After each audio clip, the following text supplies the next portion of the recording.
All right. I can see the pictures working. A terrible thing for you guys, so I apologize in advance. Um, all righty. So today, I'm excited. We're going to have a really great conversation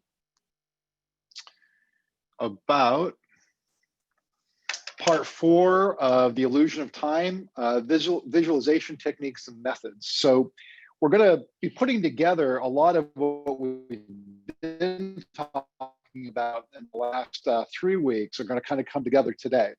And the whole illusion of time is really about this misnomer that it takes a long time to do things, right? And so we're going to cover a little bit about what we've been talking about, and then we're going to put in some new stuff.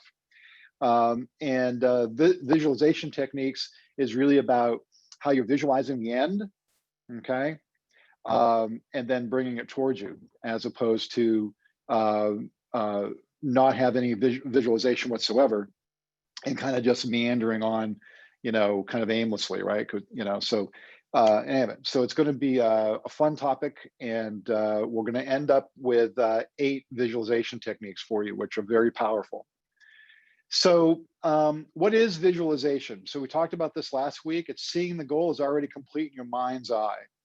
And it's a core technique that's used by a lot of very successful people, athletes, business people, actors, right? Politicians, really almost anybody that has achieved anything. And I don't mean anything like in a grand scale, okay? I mean personal achievements we have, the smaller ones, right? That are just ours, right? They're big to us, all right? Well, we have those more easily when we can visualize what we want and where we want to be.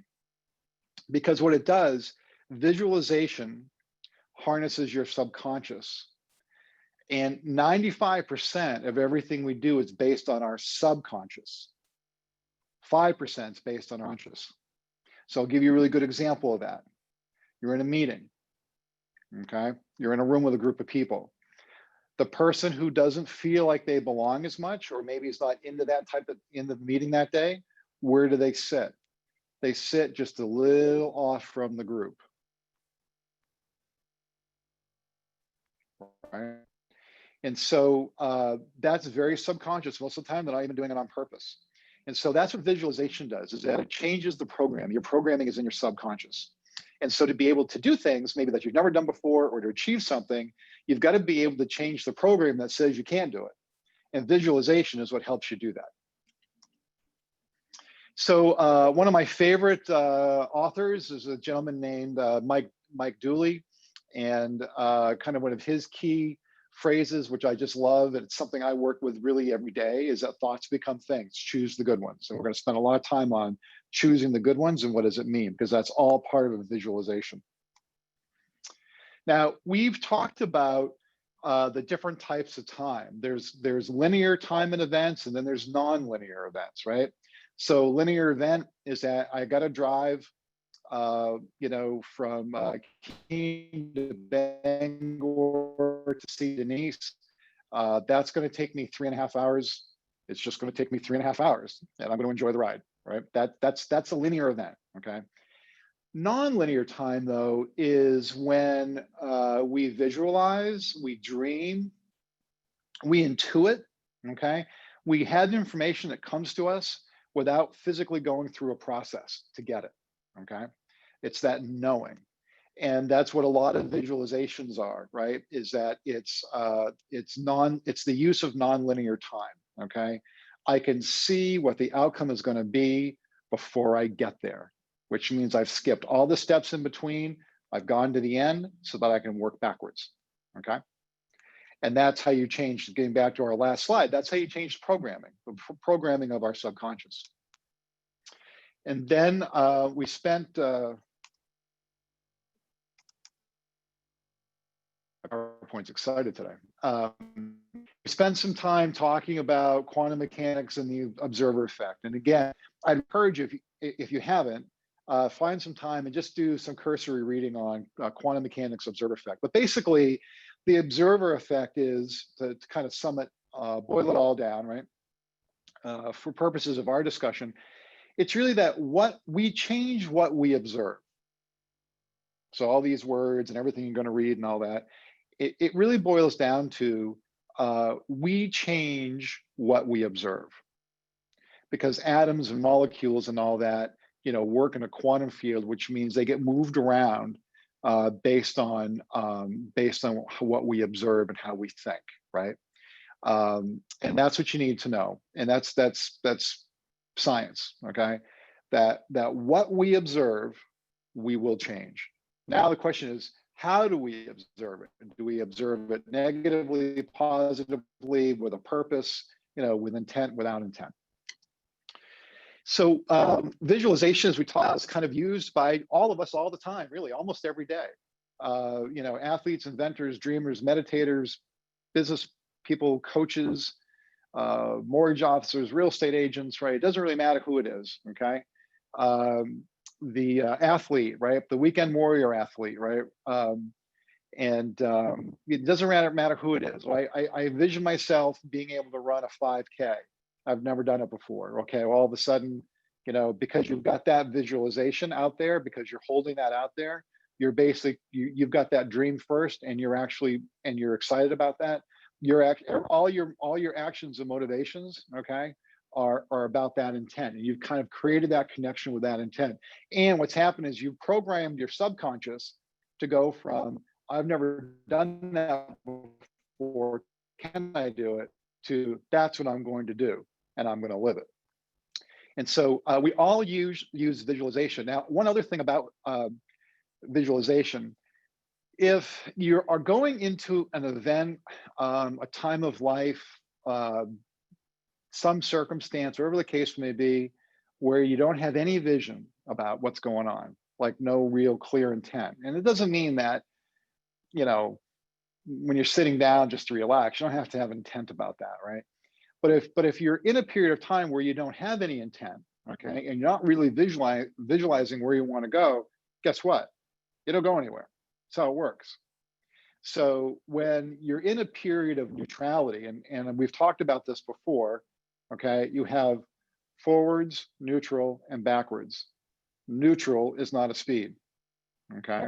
You're either moving forwards or you're moving backwards, okay? But you can only stay in neutral for so long. And if you're kind of in that neutrality, it's not a bad place to be. The question is, how long do you want to be there for? How long can you be there for? And you're in there because either in life or an event or a circumstance or in a process, because you haven't really got kind of a vision of where you want to go. And so that's where visualization gets used. And we talked about this last week. You're on a listing appointment, whatever, or you're working with a particular buyer, or whatever the case may be, right? If you visualize yourself working with those people, if you visualizing yourself leaving the listing appointment and ordering the sign, right? Going back to the office and getting the sign order placed, right? That's a visualization, right? So we use it every day. And the question is, how do we use it? And do we use it effectively? Now we're going to get into kind of some new things, all right? I want you to think of your mind as a radio. I'm going to kind of date myself here because I'm going to go to like radio stations and all that, which I don't know about you guys. I pretty much just use Pandora, but you want to think about your mind as a radio. And as you're cruising the dial looking for music that you want, okay, you're tuning into stations. I'm either tuning into new country or classic rock, whatever it is you're looking for, but you're tuning it in, and that's what your brain does. Okay, your mind doesn't really know the difference. So whatever you get back is what you've sent out. So think about it as a radio receiver. Okay, I want country music. I got to find country music. Okay, but until I find country music, I haven't hit the right frequency yet. When I hit that frequency, when Rascal Flatts comes on or whatever it is, okay, ooh, I have found it. That's my frequency.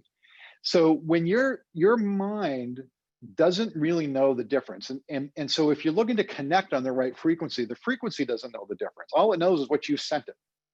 Okay, so it's just like all these radio stations, right? They're on the airwaves, and they're just sending music out, and then they're trying to find someone until someone tunes in to something that they like, right? And so your mind is the same way. You get back what you send out. So if you're visualizing having a not such a good day, that's what you're going to get back. You're gonna have not such a good day. If you visualize yourself having a great day, you're going to have a great day, and you're going to have a great day regardless of what happens. So just remember, your mind is like a radio tuner. Okay, you're getting back what you're sending out. You're getting back what you're looking for. Right now. Every thought we have matters. So if you were aware of every thought a word mattered, would you be more aware? I think the answer to that, of course, is yes, right? So you have to realize how powerful your thoughts are. And listen, we're all going to have thoughts. We're all going to have the thoughts, why am I behind this slow driver? Or this is like really annoying, you know, um, and whatever the case may be, right?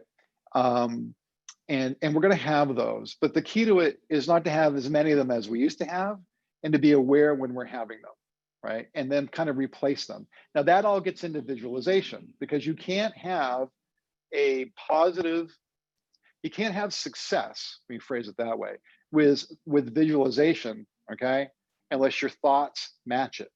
So by example, I see myself sitting on a beach, okay? I'm in, I don't know, maybe Aruba, right? But I'll never get there. I can't afford that. Right? Those don't work. Okay. I'm seeing myself on the beach in Aruba, and I'm having like a really great plane flight to get there. Right. You have to match it all up. Everything has not just good enough. Okay. Not just good enough just to have the visualization. All the thoughts have to go with it. And all the thoughts all the time have to go with it. It's kind of funny, like when you are, in a crowd of people, or you're someplace and you smile at somebody you don't know, right? Well, when you smile at somebody you don't know, usually they smile back. Like you don't smile at somebody like a stranger in a crowd, and they stick their tongue out at you. That doesn't happen. Okay. So all of our thoughts affect every person around us. So when we get up in the morning and we stub our toe, like the gentleman here in the slide, all right? Now that's a choice, okay? He actually looks like he's having a pretty rough go of it, but that's a choice when he comes to. Am I going to have a good day or a bad day? Is this going to ruin my day? It's that whole. I always think it's so fascinating, that expression, right? Well, she must have woke up on the wrong side of the bed. Well, there's no wrong side of the bed. It's a matter of what did you choose. But our choices are magnetic, and they affect everybody around us. So if we're not in a good mood, it will affect everyone around us. If we're not grateful, it will affect everyone around us. And one thing I think that strikes home for all of us is our families, okay? Especially our kids and our grandchildren, all right? They are mirrors of us. And so our thoughts, every thought matters. Every single thought matters. There's no guarantee they're all going to have great thoughts, but everyone matters. And it all ends up into, how do we visualize things? How do we visualize our relationships with our partners, our kids, our work associates, right? People we don't know, right? All those types of things. So all of our thoughts affect everything all the time, and they affect everyone around you. And I think that's an awareness thing that that really we have to all work on really, really every day. Now, I'm going to talk about getting into some more techniques now. So guided meditation. I personally don't do a lot of guided meditation. And just because I just kind of prefer my own quiet meditation time. But for those of you who want to start meditating, and I'm bringing this up simply because of the visualization techniques, or if you're meditating now and you want to do more deeper types of meditation and maybe more purposeful around topics, you can go to like YouTube, and this is basically what I did. I just took some slides off YouTube, and you can go to YouTube, doesn't cost anything, and you can get guided meditations. And guided meditation, if you haven't done one, basically literally guides you through the meditation. Music, words, background music and words and all that, that help with reprogramming your subconscious, right? Changing the programming. So that's one thing that if you don't do that, I would really recommend you think about it. Okay, and simply you can do it right off your phone, do it in your bedroom or wherever you got a quiet space and all that. But guided meditation is something that's very powerful. All right, so before we go into the visualization techniques, right, let's just remind ourselves, right, visualization is seeing a goal as if it's already complete in your mind's eye, right? It's effective because it allows us to change the programming, right? We go from I can't see to I can see. I can't do, I can do. And now here are 8 techniques that some of them I use all the time. It's one of these things where it's like any other type of routine. It's like any other type of muscle building. Watching your thoughts, being aware of your thoughts is is a muscle building exercise. And these type of techniques, visualization techniques, are also muscle building exercises. You're building your capacity. I think that's a really important phrase to understand vis-a-vis this process. You're building your capacity. It's your capacity to visualize, your capacity to change your programming so that you can have better outcomes. And better outcomes not just for you, better outcomes for everybody around you, coworkers, family, people you don't even know, right? This is all about building better outcomes and building your capacity for that, because how you think and act and how affects how you treat other people, how you treat yourself, right? And it shows up in the end result. So let's just talk about the 8 techniques. Visualize it as vividly as possible, okay? So we've talked about this before. I can feel my feet in the sand. We talked about, I think, this last week. I can feel my feet in the ocean. Right? If I want to go to Hawaii, it's not any ocean, it's the Pacific Ocean. You got to be as specific as possible about what you're talking about. And the other part too is that you can have more than one. There aren't any limits to this. You can visualize multiple outcomes. Okay. You want to find your happy place to visualize from.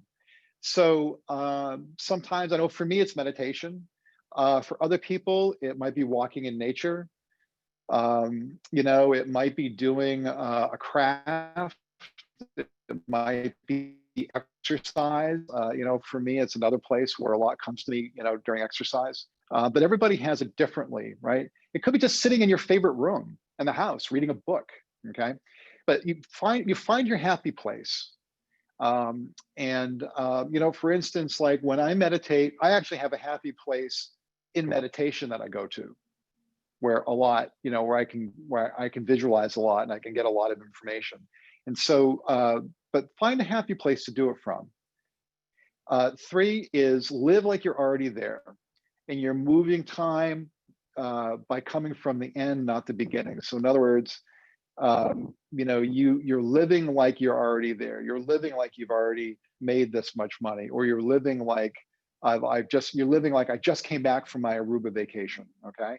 You want to be there all the time, right? And 4th, which goes along with number 3, is replace I wish with I am. I wish, okay?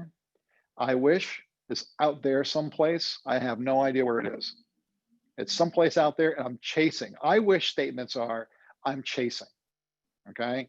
I am is now. And what you want are now statements, okay? So those are really, I know there's a little nuance in there, okay? But it's super powerful, okay? You have to remove all I wish statements because they're not going to get you anywhere, right? Everything is I am. You want to create visual reminders, storyboards, pictures, messages, screensavers, all those types of things. Again, we've talked about this a little bit because our days get busy and we get distracted. And so what we want are like little subtle things that will bring us back to what we want, okay?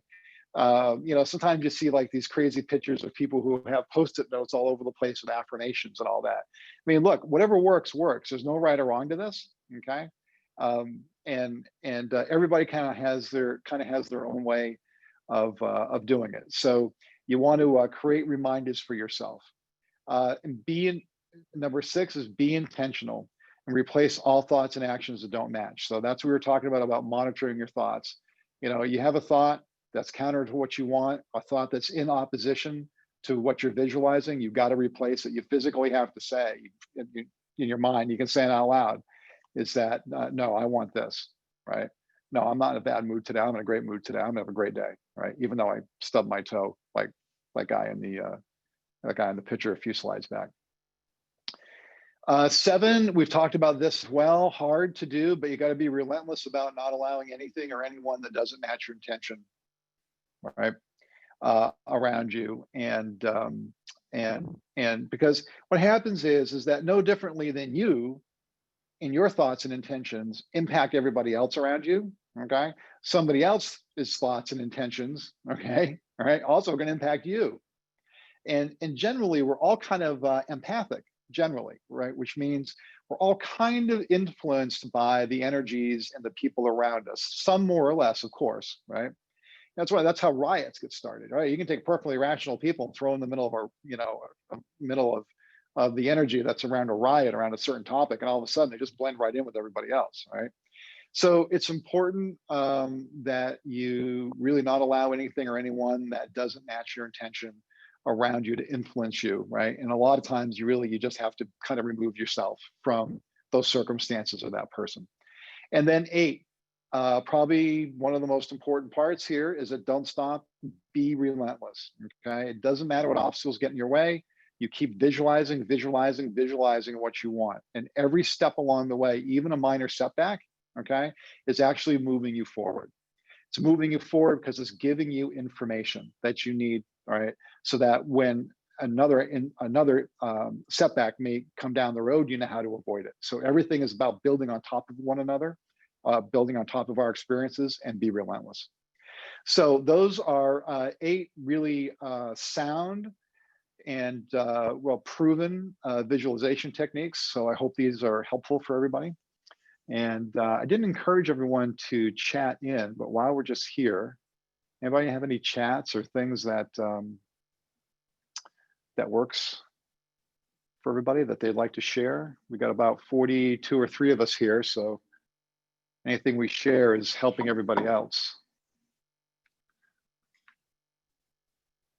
Lucian, yeah, relentless and resilient in a positive way. Excellent. Anybody else want to share?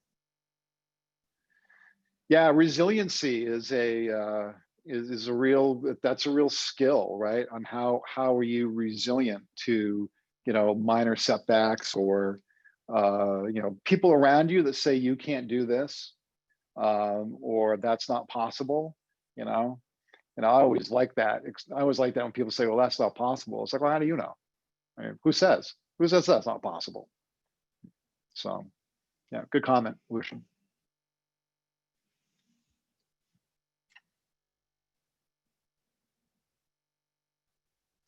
Catherine, yeah, I am statements. Yeah, I am is really powerful. And I told you guys about that book from Joel Osteen, I am. And, I'm not I respect structured religion. I'm not a huge structured religion person. But he's great. It's a great book, great message in there. So really that's worth reading for sure. What else we got? Yeah. Any other comments that people would like to share?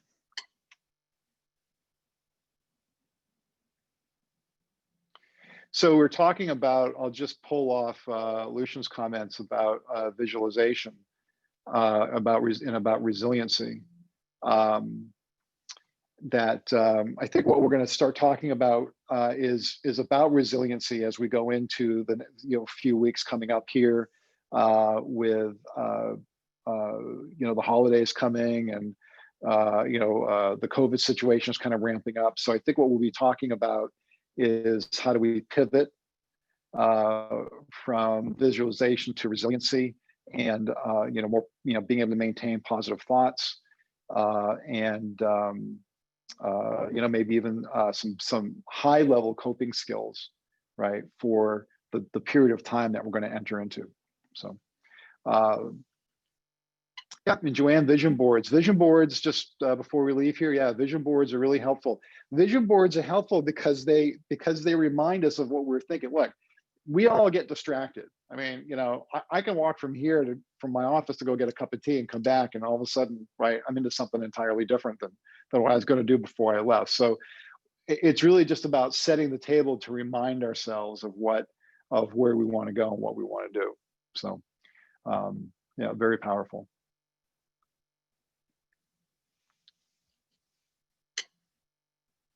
Yeah, Chrissy Mack, yeah, said, you know, that she had a vision board party. That's great. I've never seen that before. I thought that would be, I thought that was cool. You showed me the picture of all that. And Melissa said, yeah, that would be fun to have a Zoom, a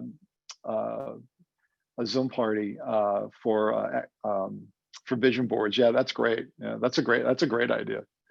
So yeah, that looked like you guys had a fun time doing that. And you know what's great about that is that you sharing your visions, okay, with everybody else is an inspiration for them just as much as their visions are inspirations for you. And that's how we affect each other, right?